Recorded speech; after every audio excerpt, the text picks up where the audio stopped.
And we're back here on the GSMC Baseball Podcast, bringing you our second segment, which is going to talk about the Cubs' reinforcements and getting some of their guys back from the injured list. But before we do that, I'd like to ask you again to please like and follow the show. We do get a number of questions from viewers, so to ensure that your question does get read in the air, please use the link gsmcpodcast.net. It really does help the show, and it really does mean a lot, so thank you so much for that. And let's get back into our show. So, all right, we're doing our second segment here, which is going to be talking about the Cubs and the reinforcements that are going to get back from the injured list. So there we go. There go the lights again on cue. So with the Cubs, they are going to be getting their superstar center fielder back. I should say center fielder, quote unquote. You'll see why soon. With Cody Bellinger. Bellinger won on the injured list a few weeks ago. Just came off now and was in the Cubs starting lineup last night as the starting DH. Now, it's very interesting to me that Bellinger was in the lineup but didn't start in center field. Obviously, it probably has to do a part with him nursing that injury. They don't want him to get so much pressure on that body after he just came back from the injured list. They want to, keep him ripe a little bit, quote unquote. Keep him doing well and keep him in his best shape. But at the same time, what's really interesting to me is Pico Armstrong started in center field. Now, I talked about this dating way back to my segments about the Boris 4 in the offseason when these guys didn't fly in and how I thought Bellinger to the Cubs made the most sense logistically, but baseball-wise it didn't. And why? Because of Pico Armstrong. Now, I think Pico Armstrong is going to be a really, really solid player in this league. I think he's going to be really, really good. The problem with him is he's kind of like Bellinger. I think Bellinger is going to be a better hitter and is a better hitter than Pico Armstrong ever will be. But in the way of that, most of, if not all of their value comes from defense. Crow Armstrong is a slick fielding center fielder with speed, and so is Bellinger. So the thing about Bellinger is, he can play first base, he can play not third base, he can play left field, he can play right field. But the thing is, if you put him, let's say, at first base, which was a position of need for the Cubs in the offseason before they filled it with Michael Busch, you're losing a lot of his value because you're losing that defense he has in center field. So it doesn't make a lot of sense to put him there. So it's going to be an interesting dynamic to see going forward with the Cubs and Pico Armstrong. Now, Pico Armstrong has not hit yet at the major leagues, still has an OPS under 600, so obviously will probably be sent down once Bellinger is fully back and can be able to play the field again. But I do think it's going to be an interesting dynamic to watch and something I'm keeping my eyes on as the season does go on. Now, getting Bellinger back, though, how much does that affect the Cubs? Well, I'd say it helps them a lot. You look at Bellinger's season right now, his bat really started to heat up before he went on the injured list, had a WRC plus of 125. He had good offensive value.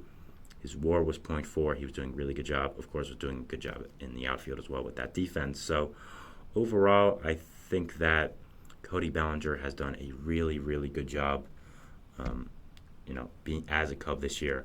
And I think a lot of players would have been kind of mad about what happened in the offseason with, your contract, your Bellinger. You're thinking, you know what, I battled through a lot with the Dodgers. I won an MVP. I was down in the deepest parts of my baseball career, not knowing if I'd have a contract. I signed with the Cubs, kind of my last leg for my career. Did really, really good there, and I'm hoping to cash in.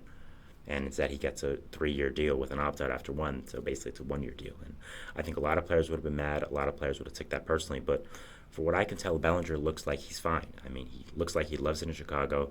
Looks like he's doing a great job adjusting to his reality that, they didn't believe in me again, but I got to prove them wrong. So he's done a really good job this season, and he's been just a really good player. So props to him.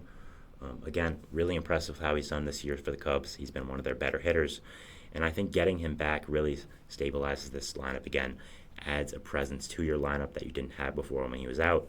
And when you're in such a close division race, I'm going to talk about it later in my fourth segment, but you're in with teams like the Pirates, not with the Pirates, who probably aren't better than you, but are still in this division race, somewhat with teams, more like I meant say the Brewers and the Reds. When you're with teams like those fighting for the division lead, you need every reinforcement you can get. So I think getting Bellinger off this injured list, getting him back, is a really big deal for the Cubs and really does help this team.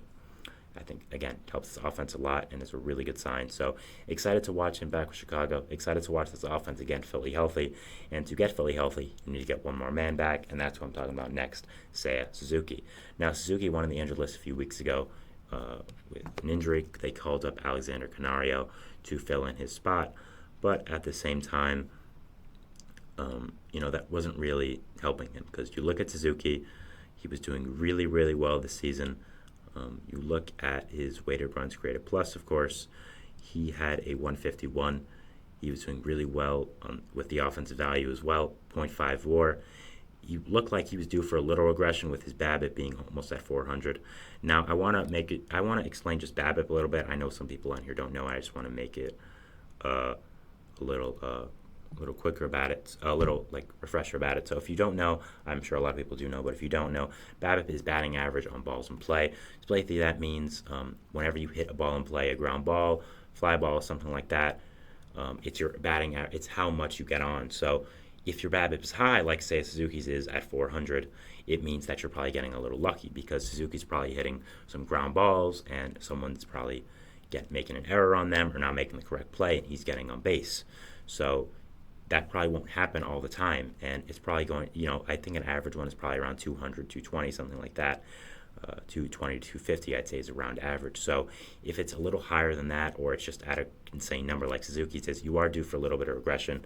Players are going to start making plays again. You're not going to get as lucky. So I think that's just what I wanted to give a little refresher on that in case you didn't know. But yeah, that is what it's about for Suzuki. But again, I still think he's one of the best. He's one of the best players on this Cubs team, and has just been really, really good since coming over from Japan. Suzuki has been a really, really great signing for them. Can hit really well, has really good defensive versatility. Just an overall great player for this Cubs team, and is someone that I'm looking forward to watching throughout his future. I think him and Imanaga have really attracted a new type of fan base to Chicago. Of course, there was always an Asian fan base to Chicago. I mean, they live in Chicago. It's Chicago, Illinois. It's a very diverse place, a place with a lot of people, but it's not LA, it's not New York, it's not one of those, so I think getting international players like the Cubs have, they've done a really good job with that, and Suzuki has been really, really good, and he adds a whole new market there. So with Suzuki, he's just been a really great player for the Cubs, and getting him back in this lineup is a really, really good thing for them. Alexander Canario was not exactly cutting it. He was doing okay, but wasn't really doing that amazing. You look at Canario, he was doing solid, but again, it looked like he was doing for heavy regression, was getting pretty lucky. So I still think he could be a good player in the future, just I don't know if he's ready yet. For Suzuki, he's done a really, really good job and been a really, really good player. So with him, I think he has been one of the best Cubs players on this team. And I'm excited for the Cubs to get him back. He adds another dimension in that lineup that they were missing without him. So yeah, just really happy for him, really happy for Cubs fans to get to watch him again. And yeah, really excited to watch this Cubs lineup at full force. Suzuki, Bellinger, all the other guys in this lineup. I mean, they have a really great core. Miguel Amaya, Michael Busch, Nico Horner, Dansby Swanson. Of course, those two up the middle make one of the best duos. Some other younger guys in the outfield as well. And Managa has really led that rotation. And looking at this Cubs team right now, I've mentioned it before, but they're looking scary. They have a really great rotation. You have Imanaga, who's done extraordinary. You have Jameson Taillon, who's had a really nice bounce-back season in his second year in Wrigleyville. You also have Justin Steele, a guy who had a breakout season last year, finished high in Cy Young voting, got hurt the first start of the season, but has come back, or is coming back soon, and is going to be a big part of that rotation. And I think going into the playoffs, when you have a rotation like the Cubs do, having guys like Imanaga, like Taillon, like Justin Steele, I think that really helps your team a lot, and it really does bring a different element to this rotation in this team altogether. Their bullpen is also really nice. Hector Neris is a good signing, but Alzolay is a good bullpen arm I like. So overall, I think this Cubs team has a lot going for them, and I think they've done a really, really good job. It is going to be a tough fight, as I said, they are in a really tough division. The NL Central, you have the young and upcoming Reds, who are a really good team.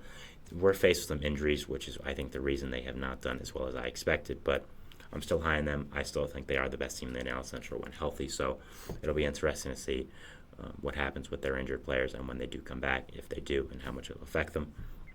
Also, you have the Brewers, who have done extraordinary and really have surprised a lot of people, including myself. I did not think the Brewers were going to do this well this season, but Freddie Peralta's been really good out of that rotation.